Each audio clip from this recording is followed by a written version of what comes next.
வணக்கம். ஸ்ரீராம் ஜெயராம் ஜெய் ஜெயராம். இன்றைய தலைப்பு அண்ணலும் நோக்கினான் அவளும் நோக்கினாள்.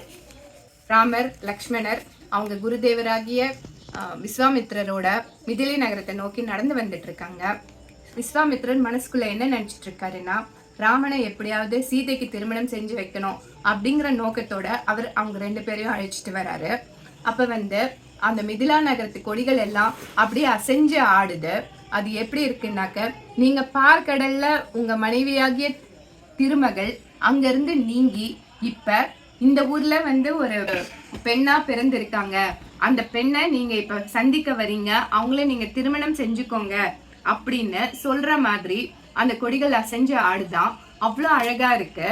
சீதை எப்பேற்பட்ட அழகினா, அந்த மன்மதனால கூட அவங்கள ஓவியமா தீட்ட முடியலையா. அதனால மன்மதன் என்ன பண்ணார்னா, எந்த வர்ணமும் இந்த ஓவியத்தை வரைய முடியல, உபயோகப்படல அப்படின்னு சொல்லிட்டு அந்த அமிர்தத்தையே எடுத்து ஓவியமா தீட்டலான்னு பார்த்தாராம். அப்படி கூட சீதையுடைய முழு அழகையும் அவரால் கொண்டு வர முடியலையா. அதை நினைச்சு மன்மதன் ரொம்ப தவிச்சு போயிட்டாரு. இத்தகைய அழகு வாய்ந்த சீதை கன்னி மாடத்துல நிக்கிறாங்க. எப்படி நிக்கிறாங்க? தங்கத்தின் பிரகாசம், பூவின் நறுமணம், வண்டுகள் அருந்துகிற தேனோட ருசி, சிறந்த சொற்களை எல்லாம் தேர்ந்தெடுத்து எழுதிய கவிதை, இவை அனைத்தும் ஒன்றாக சேர்ந்து செய்த உருவமாக சீதை கன்னிமாடத்தில் நிற்கிறாள். இவளை பார்த்தவர்கள் எல்லாம் தேவரை போல இமைக்காத கண்கள் நமக்கு இல்லையே, இவளோட அழகை பார்த்துக்கிட்டே இருக்கலாமே அப்படின்னு நினைக்கிறாங்க. ஆனா தேவர்கள்லாம் என்ன நினைக்கிறாங்க? இவளை பார்க்கறதுக்கு இந்த 2 கண்ணும் போதலையே அப்படின்னு தவிக்கிறாங்க. இழைகளும் குழைகளும் இன்ன முன்னமே மழை பொறு கண்ணினை மடந்தைமாரோடும் பழகிய எனினும் இப்பாவை தோன்றலால் அழகியனும் அவையும் ஓர் அழகு பெற்றதே. இதோட அர்த்தம் என்னன்னா, இழைகள்னா பெரிய அணிகலன்கள், அதாவது கழுத்தில் அணியும் அணிகலன்கள். குழைகள்னா காதில் அணியும் அணிகலன்கள். இந்த அணிகலன்களை எல்லாம் பெண்கள் அணிவதால் அந்த பெண்களுக்கு அழகு சேர்ந்தது. ஆனா இதே அணிகலன்களை சீதை அணியறதுனால அந்த அணிகலன்களுக்கே ஒரு அழகு வந்தது அப்படின்னு சொல்றாங்க. 100 கோடி மின்னல்கள் சேர்ந்து அவற்றுக்கெல்லாம் தலைவியா மின் அரசியா சீதாதேவி நிக்கிறாங்களாம். அப்பேற்பட்ட சீதையை ராமன் பார்க்கிறான். எப்படி பார்க்கிறான்? எண்ணரும் நலத்தினல் இணையல் நின்றுழி கண்ணொடு கண்ணினை கவ்வி ஒன்றை ஒன்று உண்ணவும் நிலை பெறாது உணர்வு ஒன்றிட அண்ணலும் நோக்கினான் அவளும் நோக்கினாள். இது ரொம்ப ரொம்ப ஃபேமஸான ஒரு கவிதை, கம்பரோட கவிதை. அவர் என்ன சொல்றாருன்னா, அவங்க 2 பேரும் ஒருத்தர் பார்த்துக்கிறாங்க.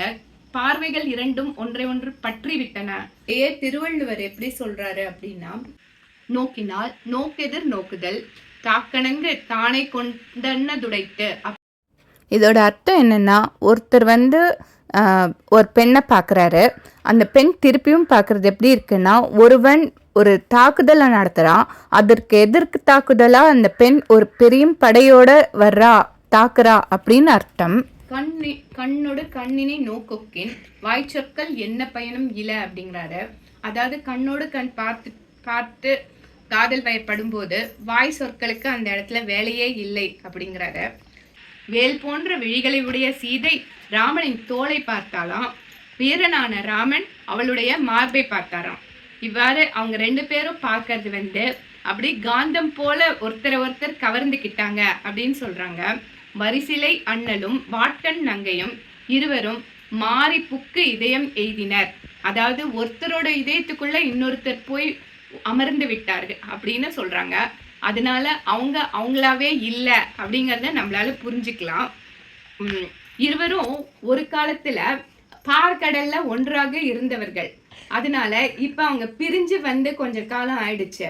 இப்ப அவங்க 2 பேரும் ஒருத்தர் பார்க்கும் பொழுது பிரிந்தவர் கூடினால் பேசவும் தோன்றுமோ அப்படிங்கிற நிலையில தான் இருக்கிறாங்க.